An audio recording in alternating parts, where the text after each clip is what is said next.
નમસ્તે મિત્રો, શ્રી શિવાય નમસ્તુભ્યમ, હર હર મહાદેવ. હું ખત્રી કવિતા આજે તમારી માટે લઈને આવી રહી છું સ્પેશિયલ પંજાબી સ્ટાઇલમાં કાજુ કરીનું શાક. તો તેની રેસીપી આપણે નિહાળીશું.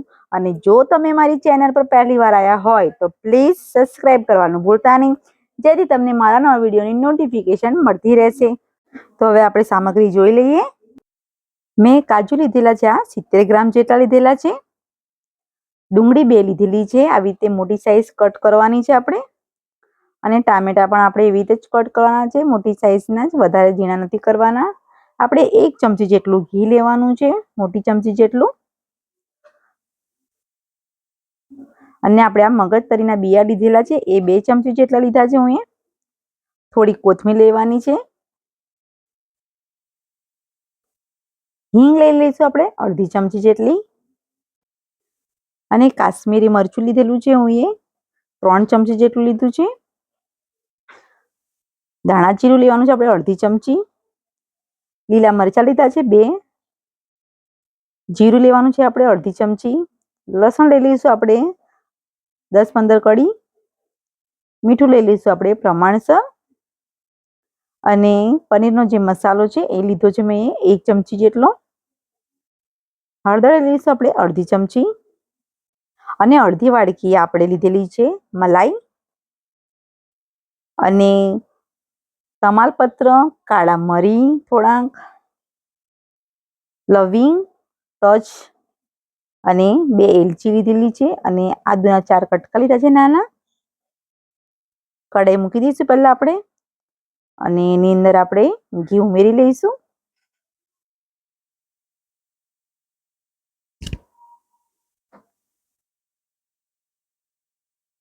તો ઘી ગરમ થવા દેવાનું છે આપણે.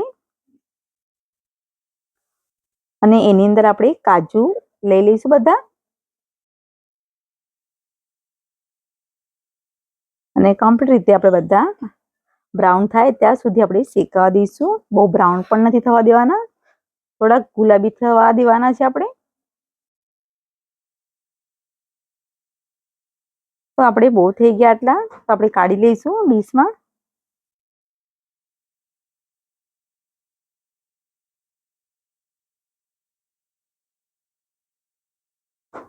તો આપણે એને સાઈડ પર અત્યારે મૂકી દઈશું પહેલા. અને આપણે એની જ અંદર કઢાઈની અંદર આપણે તેલ ઉમેરી લઈશું 2 ચમચી જેટલું. તો આપણે ગરમ થવા દઈશું તેલને. તો આપણે લવિંગ છે એ અંદર ઉમેરી લઈશું. એલચી, કાળા મરી, તજ, તમાલપત્ર અને આદુના કટકા છે એ લઈ લઈશું અંદર. લસણ એ પણ લેવાનું છે.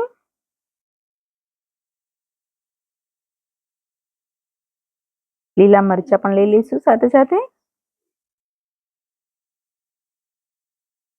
અને બરાબર આપણે કમ્પ્લીટ એને થવા દઈશું. વધારે ને આપણે 2 મિનિટ રાખવાનું છે આપણે. અને ડુંગળી પણ લઈ લેવાની છે એની અંદર.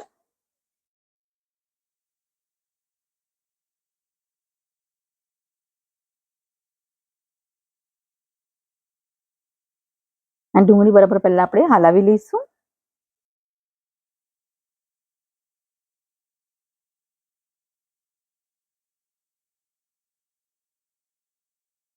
તો આવી રીતે આપણે બરાબર કમ્પ્લીટ રીતે હલાવવાનું છે. અને એની અંદર આપણે ટામેટા પણ છે એ પણ લઈ લઈશું આપણે.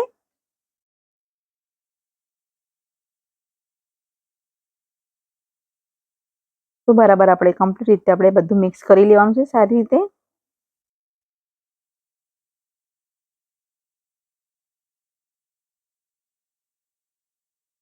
અને હવે આપણે કમસે કમ એને 10-15 મિનિટ માટે આપણે એને થવા દઈશું.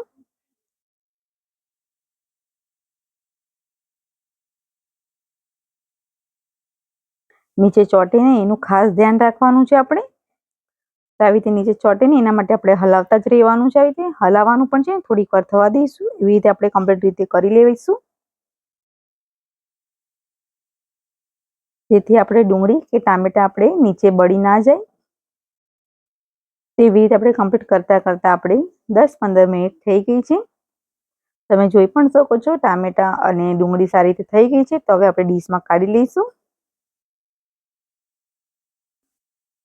અને આપણે હવે એને ઠંડુ કરવા માટે મૂકી દેવાનું છે.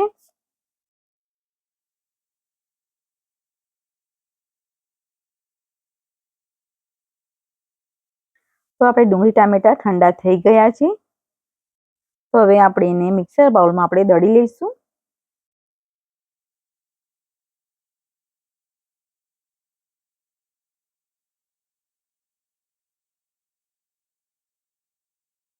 તે રીતે બધું આપણે અંદર કરી લીધું છે અને આપણે આ જે મગજતરીના બિયા છે એ અંદર ઉમેરી લઈશું.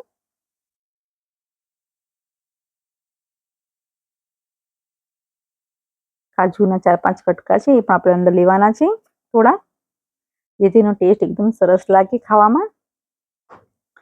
તો તમે જોઈ શકો છો કે આપણી પેસ્ટ એકદમ સરસ અને કમ્પ્લીટ થઈ ગઈ છે. તો હવે આપણે એને સાઈડ પર મૂકી લઈશું પહેલા અને આપણે કઢાઈ મૂકી દઈશું.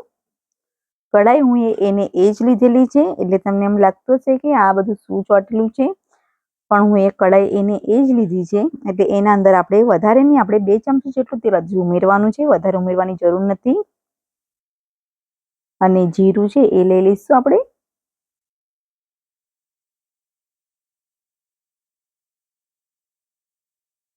અંદર હિંગ એ પણ લેવાની છે.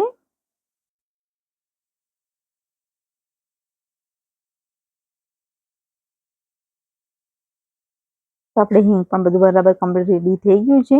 તો આપણે જે પેસ્ટ બનાવી છે એ આપણે અંદર ઉમેરી લઈશું.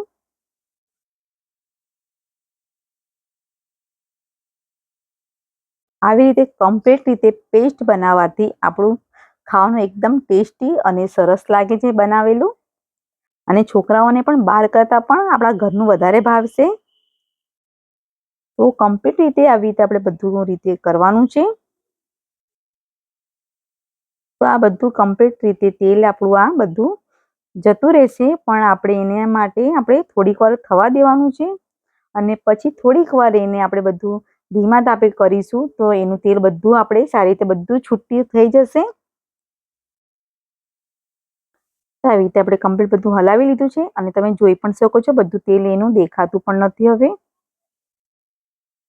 તો એવી રીતે આપણે જરીક વાર હલાવતા રહીશું આપણે આવી રીતે, જેથી નીચે ચોટે નહીં.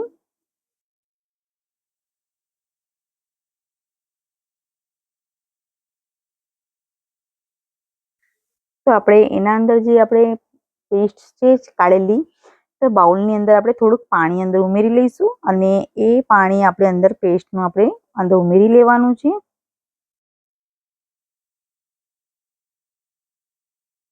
કેમ કે ઘટ છે એટલે આપણે ઉમેરી લીધું છે થોડુંક.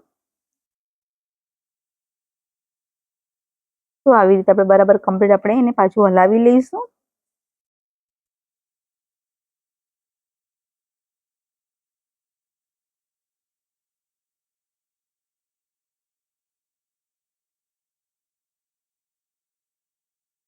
તો કમ્પ્લીટ રીતે આપણે તમે જોઈ શકો છો એકદમ ઢીલું થવા લાગી ગયું છે આપણું પેસ્ટ. તો એની અંદર આપણે લાલ મરચું એ લઈ લઈશું, ધાણા જીરું, ગરમ મસાલો, હળદર,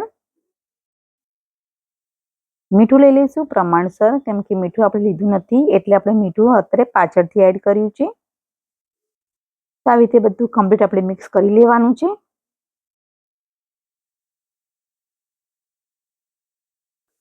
તો તમે જોઈ શકો છો બધું મિક્સ થઈ ગયું છે. તો આપણે 10 મિનિટ માટે આપણે ઢાંકી દઈશું. તો તમે જોઈ શકો છો કે 10 મિનિટમાં આપણું તેલ એકદમ સરસ રીતે બધું છૂટું પડી ગયું છે. અને એની અંદર આપણે જે મલાઈ છે એ મલાઈ આપણે અંદર ઉમેરી લઈશું બધી.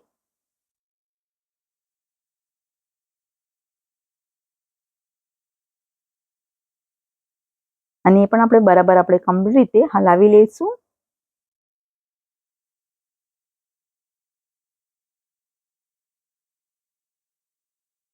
અને સાથે સાથે થોડી કોથમીર પણ અંદર ઉમેરી લેવાની છે.